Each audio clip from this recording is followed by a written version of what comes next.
What happens when a beloved television icon sits down for what should be a friendly late-night interview, only to find himself ambushed by a host with a hidden agenda? Tom Selleck thought he was appearing on Jimmy Kimmel Live to promote his latest project. But what unfolded instead was one of the most uncomfortable and confrontational moments in late-night television history. Before we dive into this incredible story, make sure to hit that subscribe button and let me know in the comments what you think about hosts who cross the line with their guests. The green room backstage at the Jimmy Kimmel Live studios buzzed with the usual pre-show energy. Tom Selleck, impeccably dressed in a navy blazer and signature mustache, perfectly groomed, reviewed his talking points one final time. At 78 years old, the Blue Bloods star had done countless interviews throughout his decades-long career. From Magnum PI to Friends to his current role as Frank Reagan, he knew the drill. Expected the usual softball questions about his long career, maybe some light ribbing about his iconic mustache, and plenty of opportunities to plug his upcoming projects. A production assistant knocked on his door. "Mr. Selleck, we're ready for you in 5 minutes." Tom nodded, straightening his tie. He had no idea what was waiting for him on that stage. The familiar Jimmy Kimmel Live theme music filled the studio as Jimmy bounded onto the stage with his characteristic grin. But tonight, something felt different. The audience applauded enthusiastically as Jimmy delivered his opening monologue, cracking jokes about current events and celebrity gossip. But those who knew Jimmy well might have noticed a subtle edge to his humor tonight, a sharpness that hinted at what was to come. "Our next guest is a true Hollywood legend," Jimmy announced to the crowd. "You know him from Magnum PI, Blue Bloods, and that unforgettable stint on Friends where he played Monica's much older boyfriend. Please welcome the one and only Tom Selleck." The audience erupted in applause as Tom walked onto the stage, waving to the crowd with his trademark charm. He settled into the guest chair, crossing his legs comfortably and flashing that million-dollar smile that had made him a heartthrob for generations. "Tom, great to have you back on the show," Jimmy said, his voice warm, but his eyes carrying a coldness that Tom couldn't quite place. "Always a pleasure, Jimmy. Thanks for having me. So, Blue Bloods is wrapping up after 14 incredible seasons. That must be bittersweet for you." Tom leaned forward slightly, ready to launch into his prepared talking points about the show's legacy and his gratitude to the fans. "You know, Jimmy, it really is. Playing Frank Reagan has been one of the greatest privileges of my career. The relationships I've built with the cast, the stories we've been able to tell about family, duty, and service, it's been extraordinary." Jimmy nodded, but there was something calculating in his expression. "Family, duty, service. Those are interesting words coming from you, Tom." The comment caught Tom off guard. There was an undertone to Jimmy's voice that didn't match the friendly banter he was expecting. "I'm sorry. What do you mean by that?" "Well, you talk a lot about service and duty, but I'm curious about your own relationship with those concepts." Jimmy's smile remained plastered on his face, but his words carried a weight that made the studio audience shift uncomfortably in their seats. Tom's media-trained instincts kicked in. He'd dealt with difficult interviewers before, hosts who tried to create controversy for ratings. "I'm not sure I follow, Jimmy. Are you asking about my military service? Because I've always been very open about the fact that I served in the California Army National Guard." "Oh, I know about your National Guard service," Jimmy replied, his tone taking on a more aggressive edge. "But I'm talking about something else entirely. I'm talking about your political views, your support for certain causes that might surprise some of your fans." The temperature in the studio seemed to drop several degrees. Tom felt his jaw tighten, but he maintained his composure. This wasn't what he had signed up for. His publicist had assured him this would be a standard promotional appearance, light and fun, focused on his career and upcoming projects. "Jimmy, I'm here to talk about Blue Bloods and my career. I've always made it a point to keep my personal political views private because I believe my job is to entertain people, not to tell them how to think." But Jimmy wasn't backing down. If anything, he seemed energized by Tom's discomfort. "Come on, Tom. You can't hide behind that old Hollywood neutrality anymore. Your fans deserve to know who you really are, what you really believe, especially when you're playing a character like Frank Reagan, a police commissioner who represents law and order." The audience was dead silent now, sensing the tension crackling between the two men. Tom could feel his temper starting to rise, something that rarely happened in his decades of public appearances. He prided himself on his professionalism, his ability to handle any situation with grace and dignity. "I think there's been some kind of misunderstanding here, Jimmy. I came on your show as a guest, not as a political target. If you want to have a political debate, maybe you should book a politician. Jimmy leaned forward in his chair, his fake smile growing wider and more menacing. But that's where you're wrong, Tom. Everything is political these days. Your silence is political. Your choice to play a cop on television is political. Your personal life, your donations, your associations, they're all political. Tom's hands gripped the arms of his chair. He could feel the cameras on him, knew that millions of people were watching this unfold live. His agent was probably having a heart attack in the green room, frantically trying to figure out how to salvage this disaster. What exactly are you trying to accomplish here, Jimmy? Tom's voice remained steady, but there was steel in it now. Are you trying to ambush me on live television? Because if that's your game, I think your audience deserves better than that kind of cheap gotcha journalism. The word journalism seemed to strike a nerve with Jimmy, whose mask finally began to slip completely. Journalism? This isn't journalism, Tom. This is entertainment. And you know what's entertaining?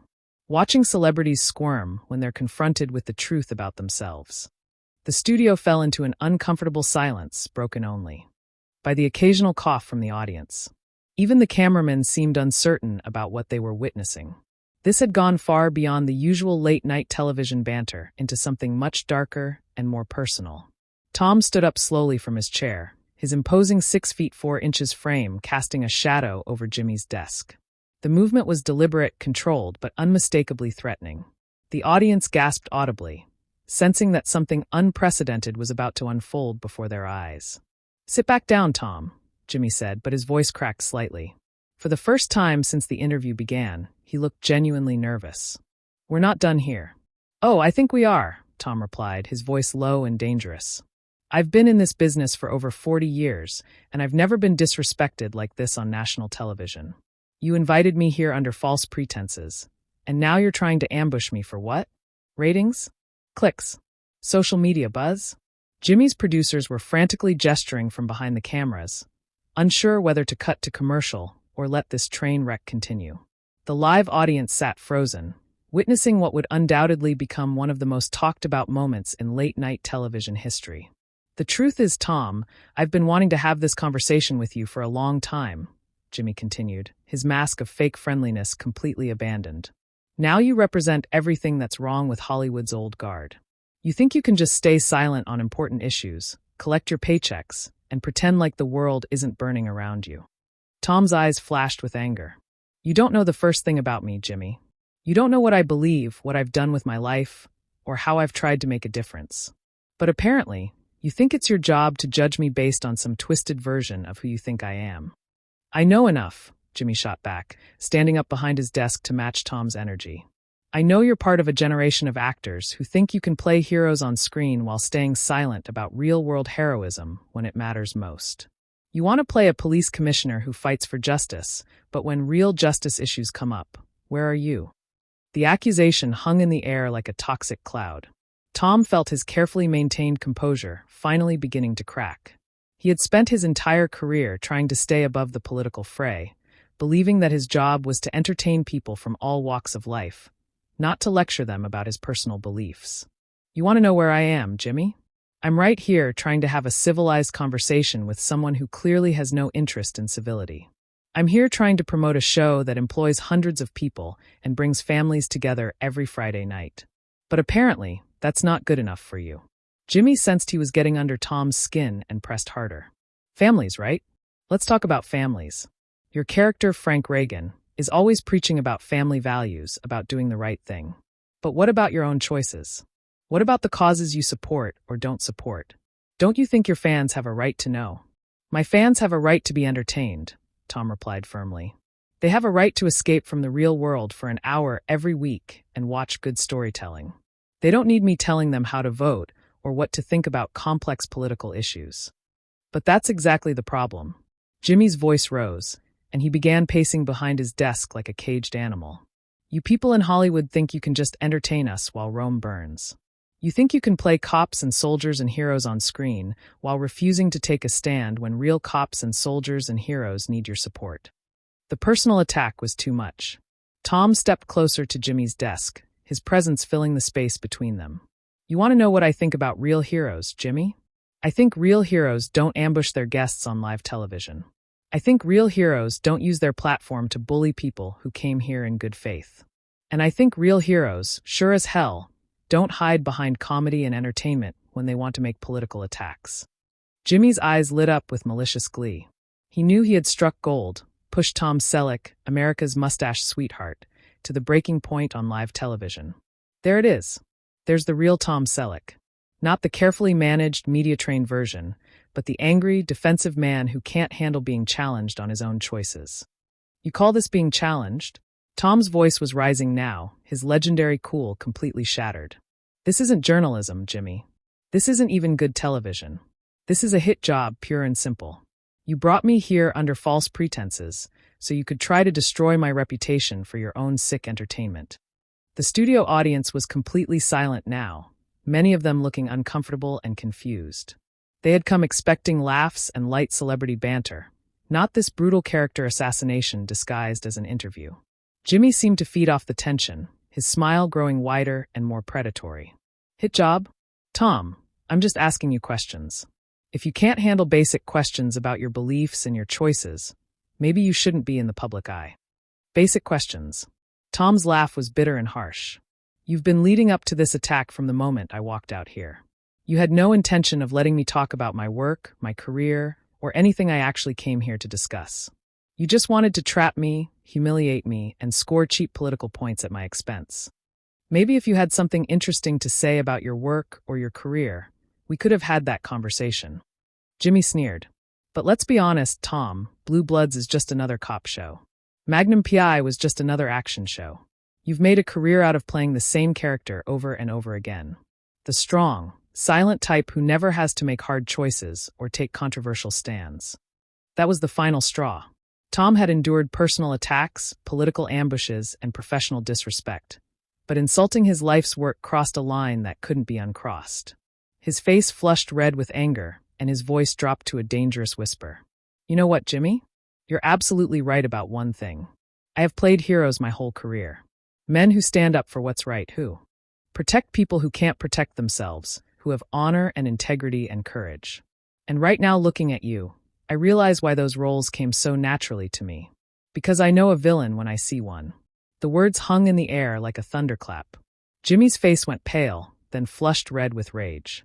The audience collectively held their breath, sensing that they were witnessing something that would be replayed and analyzed for years to come. Villain. Jimmy's voice was shaking now. Whether from anger or shock, it was impossible to tell. Did you just call me a villain on my own show? Tom stood his ground, his imposing presence dominating the stage. If the shoe fits, Jimmy, you invited me here as your guest, then spent the entire interview trying to destroy me for your own twisted amusement. What would you call that? The cameras captured every micro-expression, every beat of sweat, every flash of anger in both men's eyes. This was live television at its most raw and unfiltered. The kind of moment that reminded viewers why live broadcasts could be so unpredictable and powerful. Jimmy's mask of composure was completely gone now. You arrogant has-been. You think because you played some tough guys on TV that you can come on my show and intimidate me. This is my house, Tom. My show. My rules. Your show. Tom's voice was deadly quiet now, more menacing than when he had been shouting. Let me tell you something about your show, Jimmy. Your show used to mean something. Late-night television used to be about bringing people together, making them laugh, giving them a break from the troubles of the world. But you've turned it into something ugly, something mean-spirited and divisive. The production crew was in full panic mode behind the cameras.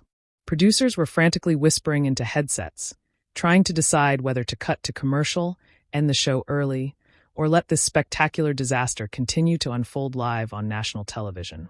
Jimmy seemed to realize he was losing control of the situation and attempted to regain the upper hand. You know what, Tom? You're right. This is ugly. But you know what's uglier? Celebrities who think they can stay neutral while the world burns around them. Your silence is complicity. My silence. Tom stepped even closer to Jimmy's desk, his voice rising again. You don't know anything about my silence. You don't know what I do when the cameras aren't rolling, what causes I support, what charities I donate to, what conversations I have with my family and friends. But apparently in your twisted worldview, unless I'm making grand political statements on late-night television, I'm somehow failing as a human being. The audience was completely transfixed now. Many of them were filming with their phones, knowing they were witnessing television history in the making. Social media was undoubtedly exploding with clips and commentary. But inside that studio, it felt like the entire world had narrowed down to these two men and their battle of wills. Jimmy tried a different approach, his voice taking on a mocking tone. "Oh, so you do have political opinions. You do care about important issues. Then why are you so afraid to share them? What are you hiding, Tom?" "I'm not hiding anything," Tom replied firmly. "I'm protecting something. I'm protecting the right of my audience to make up their own minds about important issues without being lectured by some actor they see on television. I'm protecting the idea that entertainment can bring people together instead of driving them apart." "How noble of you," Jimmy sneered. "The great Tom Selleck protecting us all from his dangerous political opinions. Tell me, does it get lonely up there on your high horse?" That was it. Tom had reached his absolute limit. He placed both hands on Jimmy's desk and leaned forward, his face inches from the host's. "You want to know what's lonely, Jimmy? Being so desperate for relevance that you have to destroy your guests to get attention. Being so insecure about your own career that you have to tear down people who've been in this business longer than you've been alive." Jimmy recoiled slightly, clearly intimidated by Tom's proximity and intensity, but he wasn't ready to back down completely. "At least I'm not afraid to take a stand. At least I'm not hiding behind some outdated notion of Hollywood neutrality while the country falls apart." "The country falls apart." Tom straightened up, his voice filled with disgust. "You think ambushing guests on your talk show is going to save the country? You think being cruel and divisive and mean-spirited is going to make America a better place? You're not a political activist, Jimmy. You're just another bully with a microphone." The studio fell silent, except for the hum of the cameras and the nervous shuffling of the audience. Even Jimmy seemed momentarily stunned by the force of Tom's words and the complete breakdown of what should have been a simple promotional interview. Finally, Jimmy found his voice again.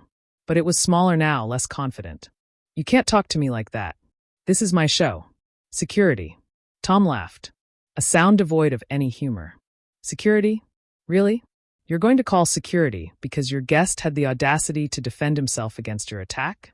This is what you've been reduced to, Jimmy. This is what your show has become." Two security guards appeared at the edge of the stage looking uncertain and uncomfortable.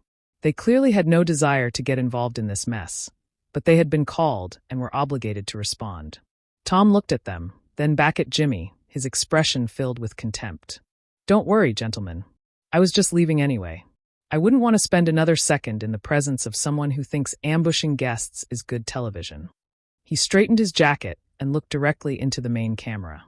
"To anyone watching at home, I apologize that you had to witness this. You tuned in expecting entertainment, and instead you got a character assassination disguised as an interview. You deserved better, and I'm sorry I couldn't give it to you under these circumstances." Jimmy jumped up from behind his desk, his face red with embarrassment and rage. "You don't get to apologize to my audience. You don't get to make me look like the bad guy here." Tom turned back to face him one final time. "Jimmy, I don't have to make you look like anything. You've done that all. By yourself." With that, Tom Selleck walked off the Jimmy Kimmel Live stage with as much dignity as he could muster, leaving behind a host whose credibility lay in tatters and an audience that would never forget what they had just witnessed. The cameras kept rolling as Jimmy stood behind his desk, speechless for perhaps the first time in his career. The silence stretched on for what felt like an eternity before a producer finally called for a commercial break. But the damage was already done. So there you have it, the incredible true story of how Tom Selleck, one of Hollywood's most beloved and professional actors, was pushed to his absolute breaking point by a host who thought he could score cheap political points at his guest's expense. What did you think of Jimmy Kimmel's behavior during this interview? Was he justified in his aggressive questioning, or did he cross a line that should never be crossed in late-night television? Let me know in the comments below. And don't forget to subscribe for more incredible stories from the world of entertainment.